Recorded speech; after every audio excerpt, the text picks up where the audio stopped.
Selamat siang Ibu Aan dan kawan-kawan. Kami dari kelompok 6 akan membahas PSAK 14 tentang persediaan. Sebelum kita membahas tentang PSAK 14 ini, kita perkenalkan anggota kelompok 6. Yang pertama ada Evi Fani, Angelia Stefani, Helen Natalia, Aisyah Herawati, Syifa Febriani, Husnaini Nur, dan Jenny Trisnawati. Next.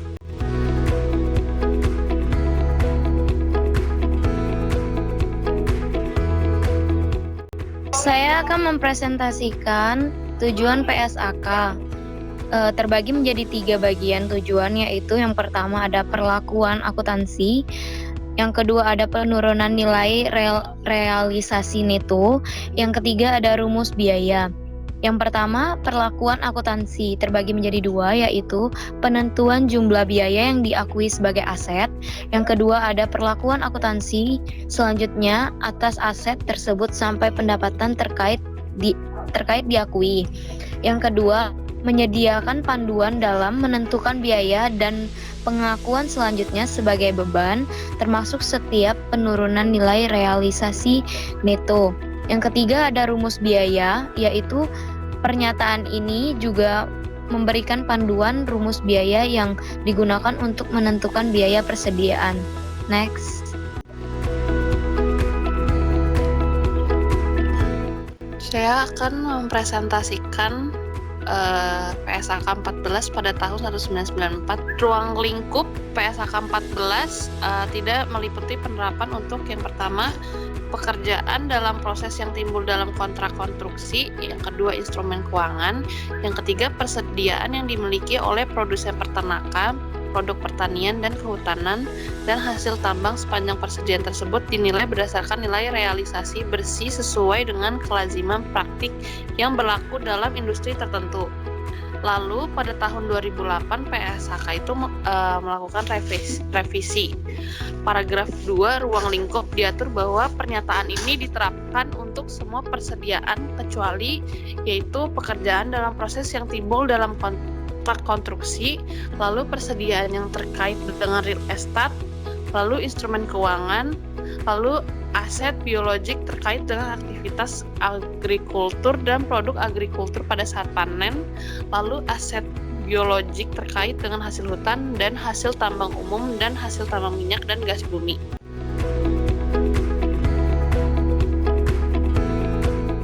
Kemudian kita akan membahas tentang persediaan.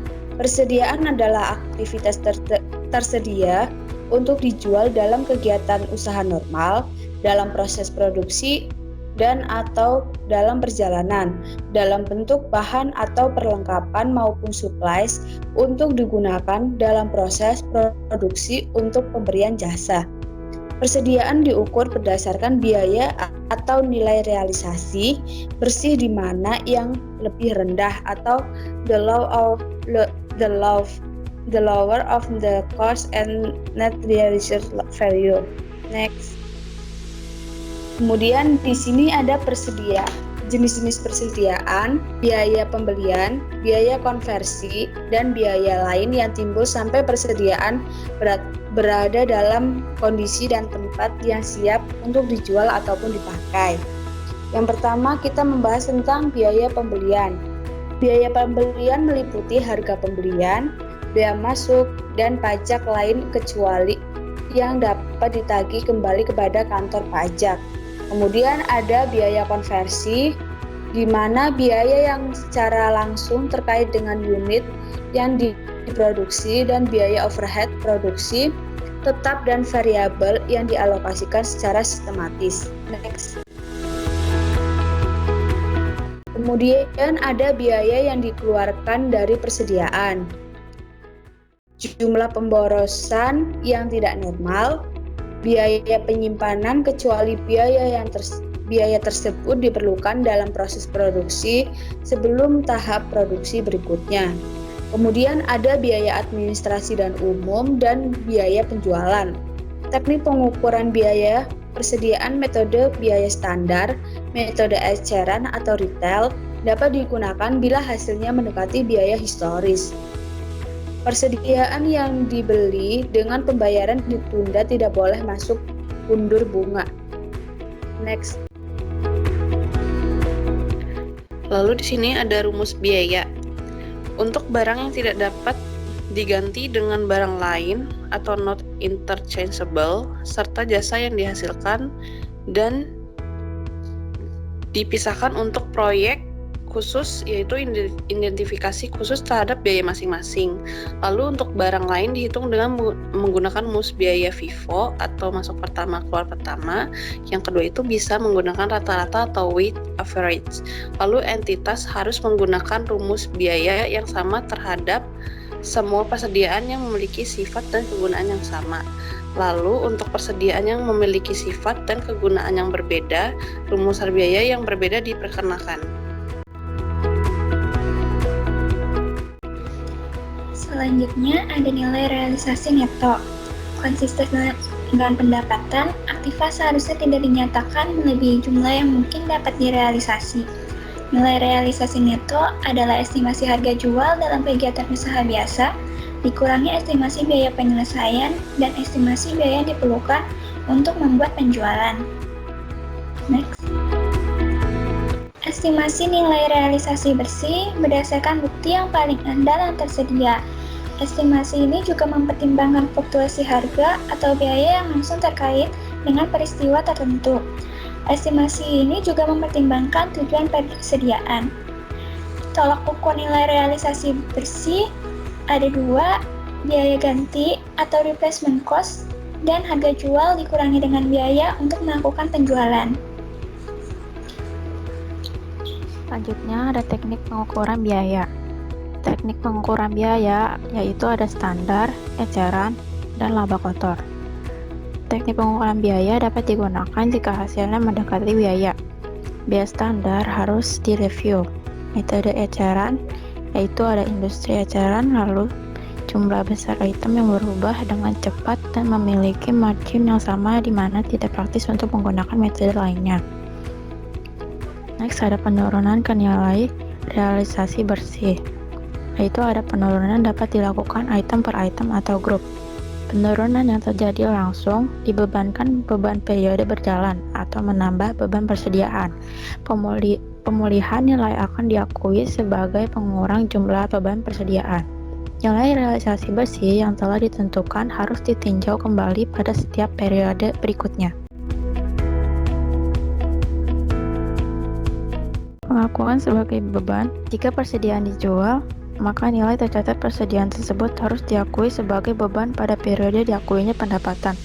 Setiap penurunan nilai persediaan di bawah biaya menjadi nilai realisasi neto dan seluruh kerugian persediaan harus diakui sebagai beban pada periode terjadinya penurunan atau kerugian tersebut. Setiap pemulihan kembali diakui sebagai pengurangan terhadap jumlah beban persediaan pada periode terjadinya pemulihan tersebut.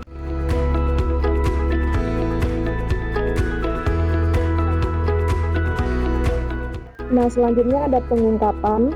Yang pertama, kebijakan akuntansi yang digunakan dalam pengukuran persediaan. Rumus biaya yang digunakan. Yang kedua, total jumlah tercatat persediaan dan jumlah nilai tercatat menurut klasifikasi yang sesuai bagi entitas.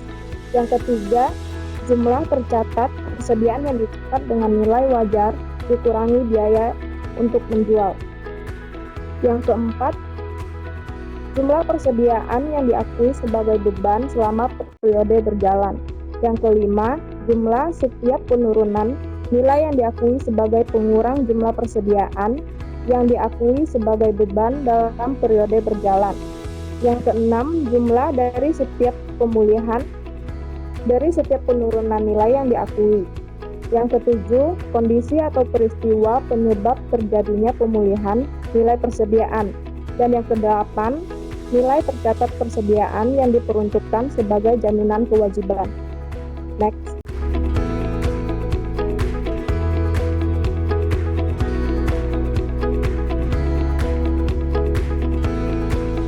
Nah, selanjutnya ada ilustrasi atau contoh dari arus biaya. PT Mekar melaporkan transaksi berikut pada tahun 2004. Nah, pada tanggal 12 Mei, adanya pembelian 100 unit dengan biaya beli 1.000. Pada 14 Agustus, adanya pembelian 200 unit dengan biaya beli 2.200. Dan pada tanggal 18 September, adanya pembelian 120 unit dengan biaya beli 1.800. Nah, total pembeliannya itu ada 420 unit dan total biaya belinya 5.000.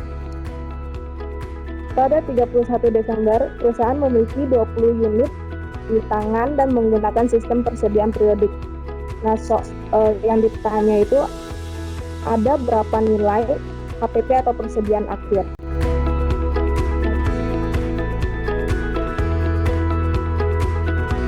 Untuk penyelesaiannya akan menggunakan dua metode, yaitu average dan FIFO. Yang pertama menggunakan metode average. Terdapat data pembelian persediaan sebagai berikut. Pada tanggal 12 Mei, pembelian 100 unit dengan total biaya 1.000. Pada tanggal 14 Agustus, pembelian 200 unit dengan total biaya 2.200. 18 September, pembelian 1.120 unit dengan total biaya 1.800. Langkah-langkahnya yang pertama, mencari biaya rata-rata per unit, yaitu dengan cara total biaya pembelian dibagi dengan total pembelian. 5.000 dibagi 420 sama dengan 11,905. Dibulatkan menjadi 11,91. Langkah yang kedua, mencari HPP dengan cara biaya rata-rata per unit dikalikan dengan unit yang terjual. 11,91 dikali 420 dikurang 20 hasilnya 4.764. Yang ketiga, menentukan persediaan akhir dengan cara biaya rata-rata per unit dikalikan dengan persediaan 20 dikali 11,91 hasilnya 238. Maka dapat disimpulkan dengan metode average HPP yang didapat sebesar 4.764 dan persediaan akhirnya 238 unit. Next.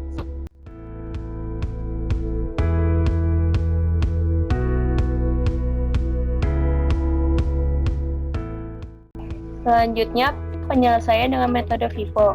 Pada tanggal 12 Mei, terdapat pembelian 100 unit dengan harga beli per unitnya 10, sehingga total biayanya 1.000.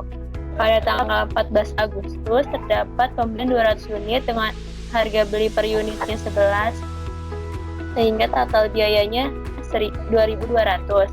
Pada tanggal 18 September, terdapat pembelian 120 unit dengan harga beli per unit 15, sehingga total biayanya 1.800. Setelah dilakukannya perhitungan, dihasilkan HPP sebesar 1.000 dari 100 unit yang terjual, 2.200 dari 200 unit yang terjual, 1.500 dari 100 unit yang terjual, dan 20 unit yang tidak terjual atau sisa. Maka total HPP seluruhnya sebesar 4.700. Dengan persediaan akhir 300 unit didapat dari 20 unit yang tidak terjual dikalikan dengan harga transaksi terakhir, yaitu $15. Next. Selanjutnya, penilaian persediaan biaya atau nilai realisasi bersih yang lebih kecil atau LCNRV. Terdapat data-data sebagai berikut. Persediaan A dengan kuantitas 100, biaya 50, NRV 60, maka didapat total biaya sebesar 20.000, total NRV 24.000, dan LCNRV 20.000. LCNRV didapat dengan membandingkan total biaya dengan total NRV dan pencatatan menggunakan nilai terkecil. Yang kedua ada persediaan B, kuantitasnya 200, biaya 120, NRV 100.